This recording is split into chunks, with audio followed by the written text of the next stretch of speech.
करता है कि दिवाली अपने परिवार के लोगों के बीच में मनाएं। मेरा भी मन करता है कि मैं दिवाली मेरे परिवारजनों के बीच में मनाऊं, और इसीलिए हर दिवाली मैं मेरे परिवारजनों के बीच मनाने के लिए आता हूं, क्योंकि आप मेरे परिवारजन हैं, मैं आपका परिवार का साथी हूं। तो मैं यहाँ प्रधानमंत्री के रूप में नहीं आया हूं, मैं आपके परिवार के एक सदस्य के रूप में आया हूं। आप सभी के बीच आना, जो भाव अपने परिवार के बीच जाकर के होता है, वही भाव मेरे मन में होता है। और जब से मैं इस संवैधानिक जिम्मेवारी को संभाल रहा हूं, आज उसको 20 साल से भी अधिक समय हो गया। बहुत लंबे अरसे तक मुझे देशवासियों ने इस प्रकार की सेवा का मौका दिया। पहले गुजरात वालों ने दिया, अब देशवासियों ने दिया। लेकिन मैंने हर दिवाली सीमा पर तैनात आप मेरे परिवारजनों के बीच बिताई है। आज मैं फिर आपके बीच आया हूं, आपसे एक नई ऊर्जा लेकर के जाऊंगा, नया उमंग लेकर के जाऊंगा, नया विश्वास लेकर के जाऊंगा। लेकिन मैं अकेला नहीं आया हूं, मैं मेरे साथ 130 करोड़ देशवासियों के आशीर्वाद आपको लेकर के आया हूं। ढेर सारा आशीर्वाद लेकर के आया हूं आपके लिए। आज शाम को दिवाली पर एक दिया आपकी वीरता को, आपके शौर्य को, आपके पराक्रम को, आपके त्याग और तपस्या के नाम पर, और जो लोग देश की रक्षा में जुटे हुए हैं, ऐसे आप सबके लिए हिंदुस्तान का हर नागरिक उस दिए की ज्योत के साथ आपको अनेक अनेक शुभकामनाएं भी देता रहेगा। और आज तो मुझे पक्का विश्वास है कि आप घर पर बात करेंगे, हो सका तो फोटो भी भेज देंगे, और मुझे पक्का विश्वास आप कहेंगे हाँ यार इस बार तो दिवाली कुछ और थी, कहेंगे ना। देखिए आप रिलैक्स हो जाइए, आप कोई आपको देखते नहीं है, आप चिंता मत कीजिए।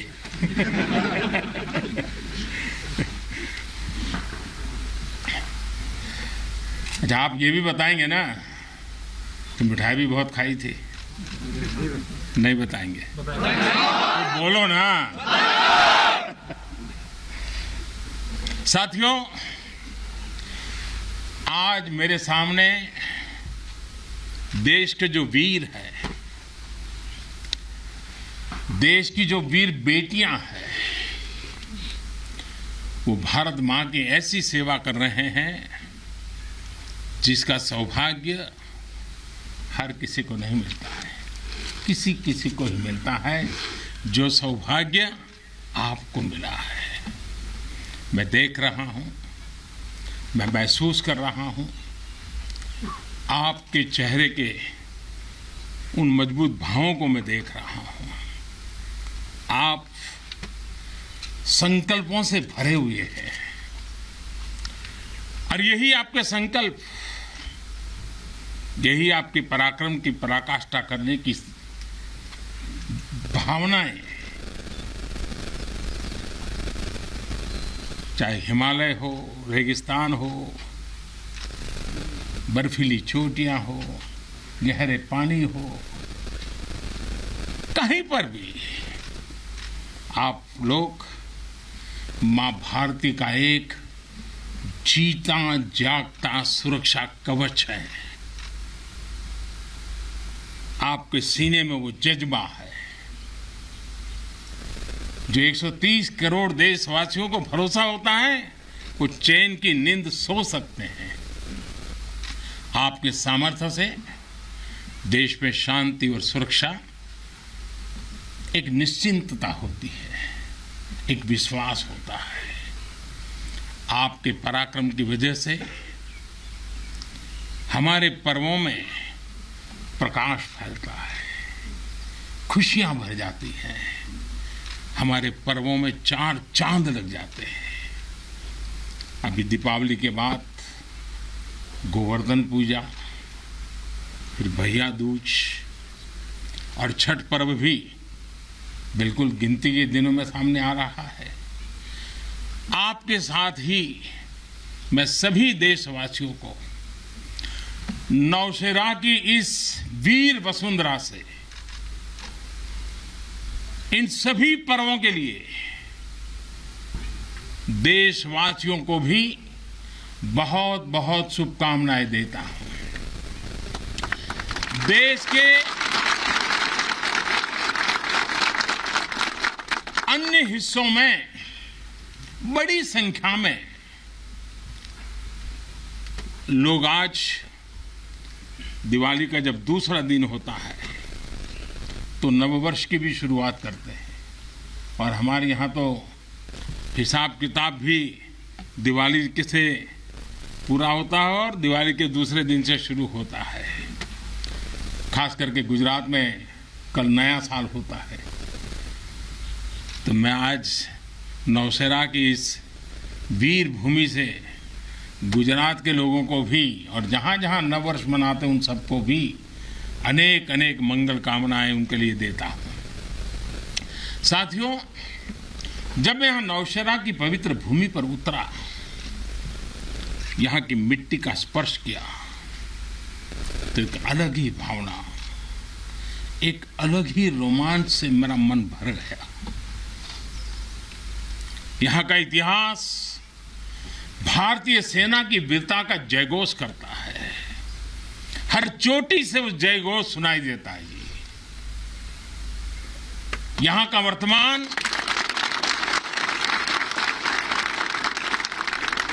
वर्तमान आप जैसे वीर जवानों की वीरता का जीता जागता उदाहरण है।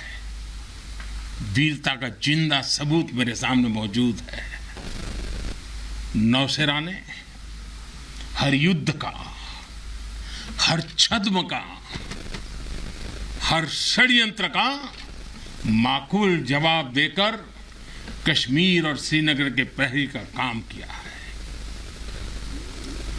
आजादी के तुरंत बाद ही दुश्मनों ने इस पर नजर घड़ा करके रखी हुई थी। नौशेरा पर हमला हुआ, दुश्मनों ने ऊंचाई पर बैठकर इस पर कब्जा जमाने की कोशिश की, और अभी जो मुझे पूरा वृत्त वीडियो समेत सारी चीजें मुझे देखना समझने का मौका मिला, और मुझे खुशी है कि नौशेरा के जाबाजों के शौर्य के सामने सारी साजिश से धरी की धरी रह गई। दोस्तों, भारत माता की, भारत माता की, भारत माता की।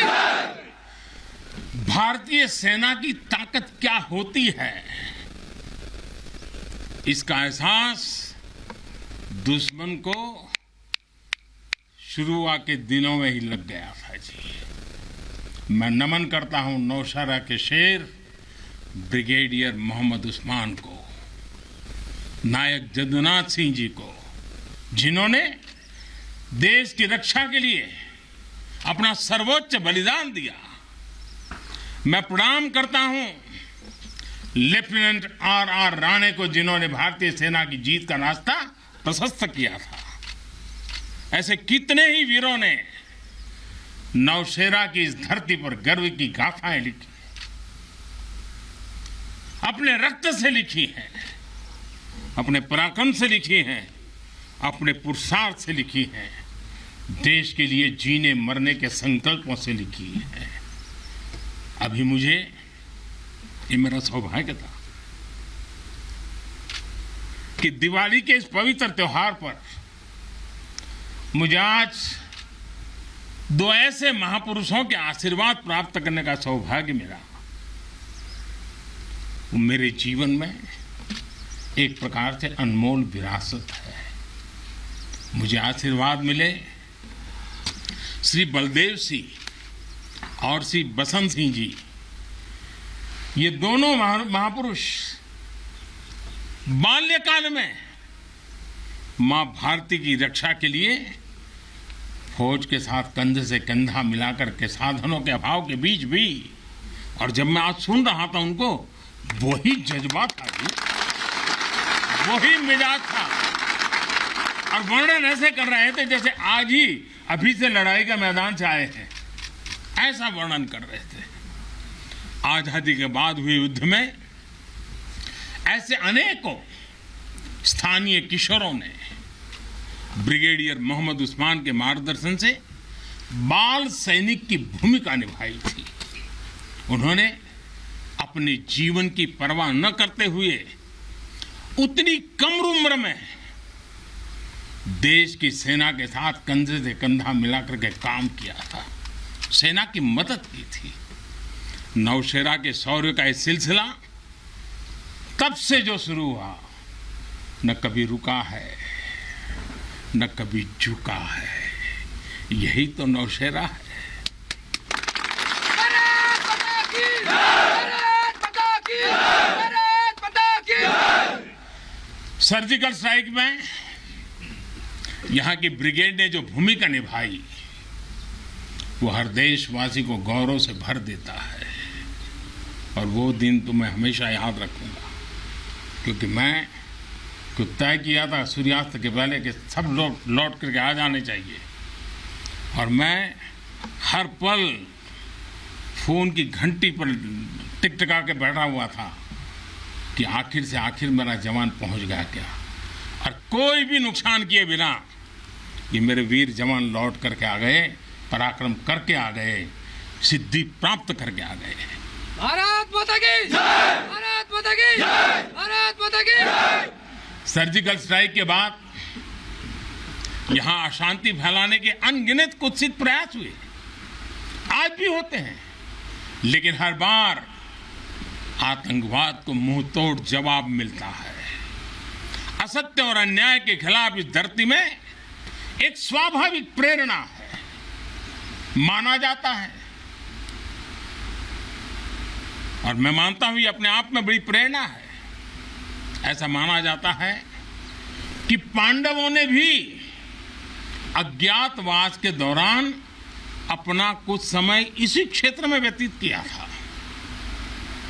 आज आप सबके बीच आकर मैं अपने आप को यहां की ऊर्जा से जुड़ा हुआ महसूस कर रहा हूं। साथियों, इस समय देश अपनी आजादी के 75 वर्ष का पर्व मना रहा है।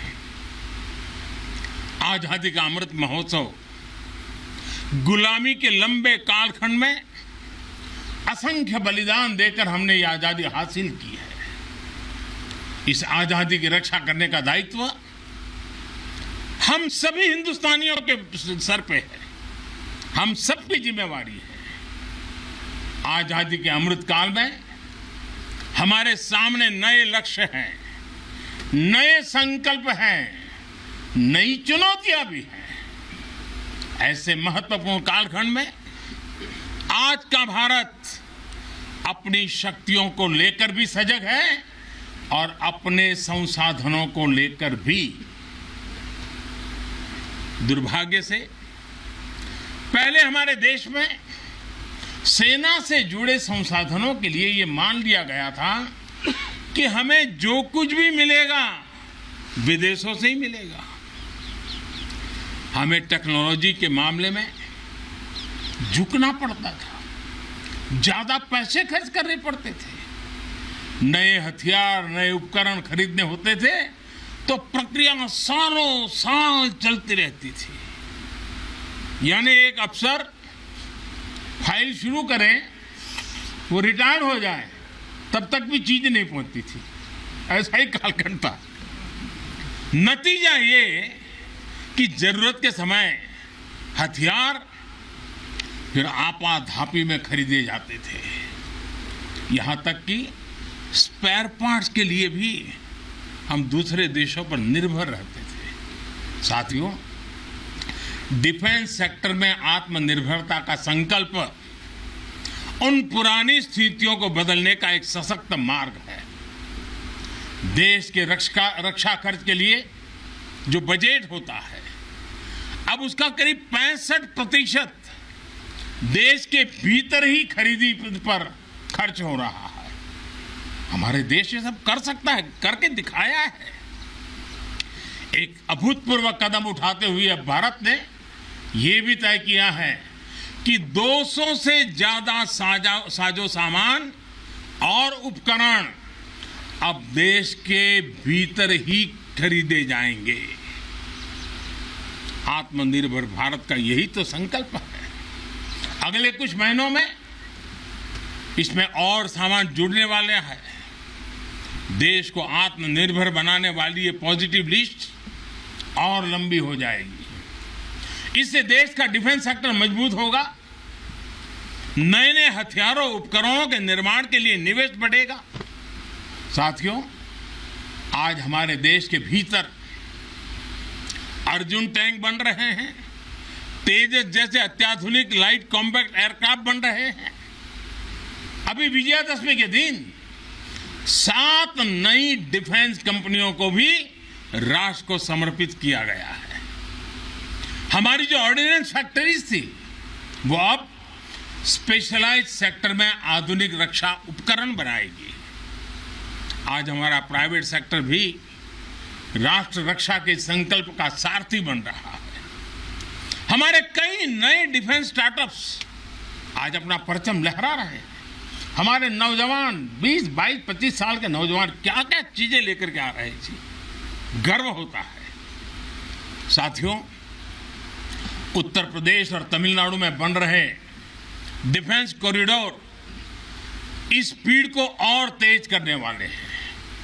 ये सारे कदम जो आज हम उठा रहे हैं वो भारत के सामर्थ्य के साथ साथ डिफेंस एक्सपोर्टर के रूप में हमारी पहचान को भी सशक्त करने वाले हैं। साथियों, हमारे शास्त्रों में कहा गया है, को अति भारः समर्था नाम, यानी जो समर्थ होता है उसके लिए अति भार मायने नहीं रखता, वो सहज ही अपने संकल्पों को सिद्ध करता है। इसलिए आज हमें बदलती दुनिया, युद्ध के बदलते स्वरूप के अनुसार ही अपनी सैन्य शक्ति को भी बढ़ाना है, उसको नए ताकत के साथ ढालना भी है। हमें अपनी तैयारियों को दुनिया में हो रहे इस तेज परिवर्तन के अनुकूल ही ढालना ही होगा। हमें मालूम है किसी समय हाथी घोड़े पर लड़ाइयां होती थी। अब कोई सोच नहीं सकता हाथी घोड़े की लड़ाई, रूप बदल गया। पहले शायद युद्ध के रूप बदलने में दशकों लग जाते होंगे, शताब्दियां लग जाती होगी। आज तो सुबह एक तरीका होगा तो शाम को दूसरा तरीका होगा लड़ाई का। इतनी तेजी से टेक्नोलॉजी अपनी जगह बना रही है। आज की युद्ध कला सिर्फ ऑपरेशंस के तौर तरीकों तक ही सीमित नहीं है। आज अलग अलग पहलुओं में बेहतर तालमेल, टेक्नोलॉजी और हाइब्रिड टैक्टिक्स का उपयोग बहुत बड़ा फर्क डाल सकता है। संगठित नेतृत्व एक्शन में बेहतर समन्वय आज बहुत जरूरी है। इसलिए बीते समय से हर स्तर पर लगातार रिफॉर्म्स किए जा रहे हैं। चीफ ऑफ डिफेंस स्टाफ की नियुक्ति हो या डिपार्टमेंट ऑफ मिलिट्री अफेयर्स का गठन, ये हमारी सैन्य शक्ति को बदलते समय के साथ कदम ताल करने में अहम रोल निभा रहे हैं। साथियों, आधुनिक बॉर्डर इंफ्रास्ट्रक्चर भी हमारी सैन्य ताकत को और मजबूत करने वाला है। सीमावर्ती इलाकों की कनेक्टिविटी को लेकर पहले कैसे काम होता था,